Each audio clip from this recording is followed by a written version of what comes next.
All right, let's jump right in. When you hear the word resurrection, chances are one very specific story pops into your head. But what if that's just the most famous example of something much bigger? What if it's a universal pattern, a kind of blueprint for transformation that's woven into the fabric of life itself? Today, we're going to explore resurrection not just as a historical event, but as a powerful living idea that echoes across cultures, across religions, and maybe even in our own lives. And that really brings us to the core question, doesn't it? What does it actually mean to die to your old self and be reborn? This is a huge question. It gets right to the heart of what it means to grow, to change, to overcome. And we're not just talking about the physical.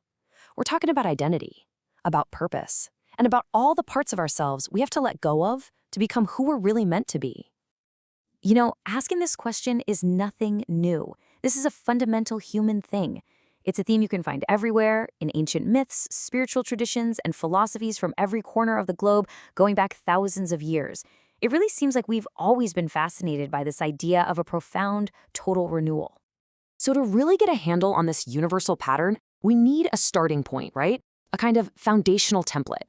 And for a huge part of the world, that template is the Christian narrative, the resurrection of Jesus Christ. So let's start there, just to break down the core elements of this incredibly powerful story. Okay, so within Christianity, the resurrection is, well, it's everything. It's not just another miracle, it's the event that, for believers, validates Jesus' divinity. It's what seals the deal on redemption.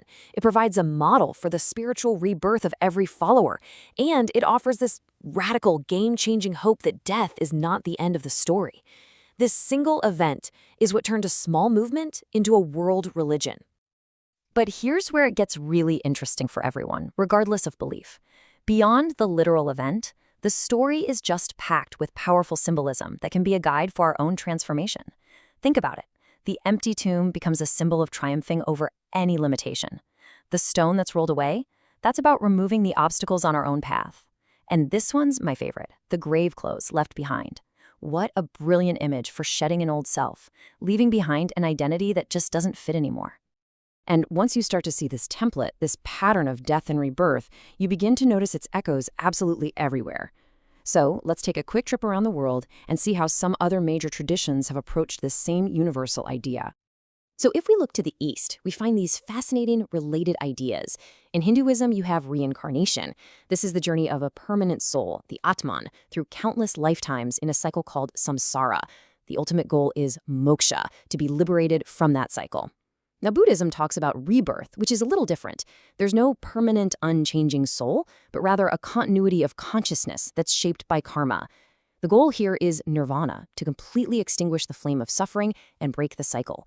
So while the mechanics are different, notice the shared theme, moving beyond an endless cycle of repetition.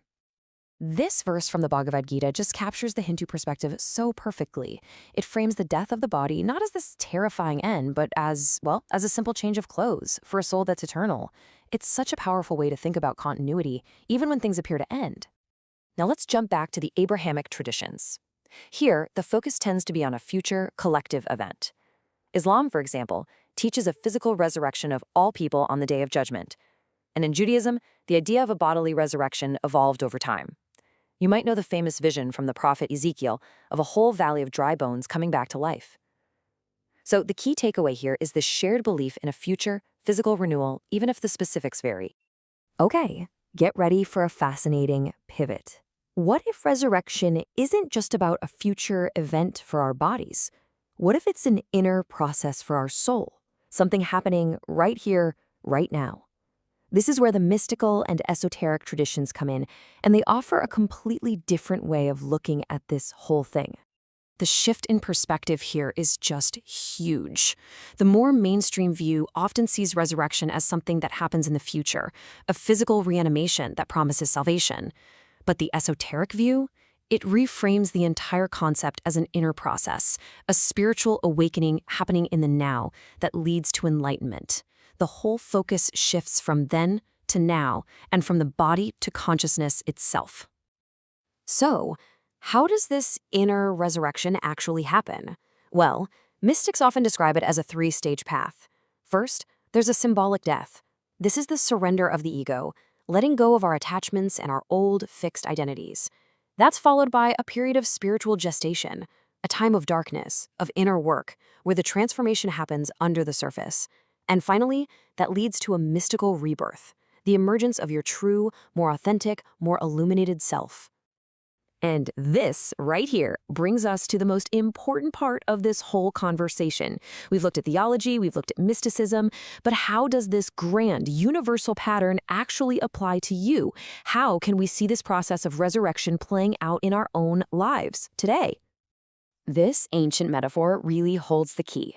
For anything new and amazing to grow, something old has to fall away and die first. In our lives, we're not talking about physical death, of course. We're talking about the death of an old way of being, a relationship, a career, a belief system, or just a version of ourselves that we've outgrown. That letting go is the absolute essential first step. So after that death comes what mystics sometimes call the dark night of the soul. This is the tomb period. And let's be honest, it feels awful. It feels like disorientation, like emptiness, like you're in a void where all the old meanings have just dissolved. But it's also a time of surrender, of unseen growth. It is so necessary because it's only when the old structures are completely gone that you have the space to build something new, something more real. It's that quiet, necessary darkness right before the dawn. And you see this pattern in people's lives all the time. Take Michael here. He describes his divorce as feeling completely shattered. But in that breakdown, he was forced to rebuild his identity from the ground up.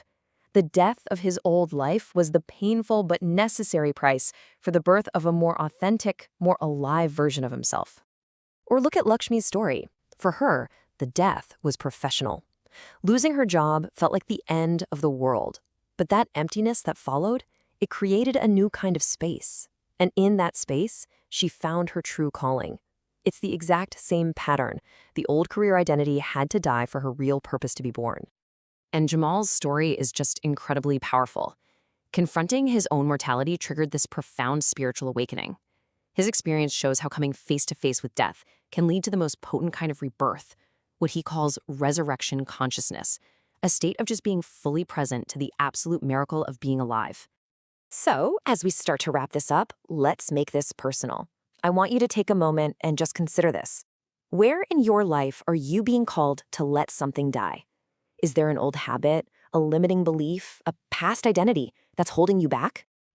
And maybe you're going through a tough time right now, a period of confusion or loss.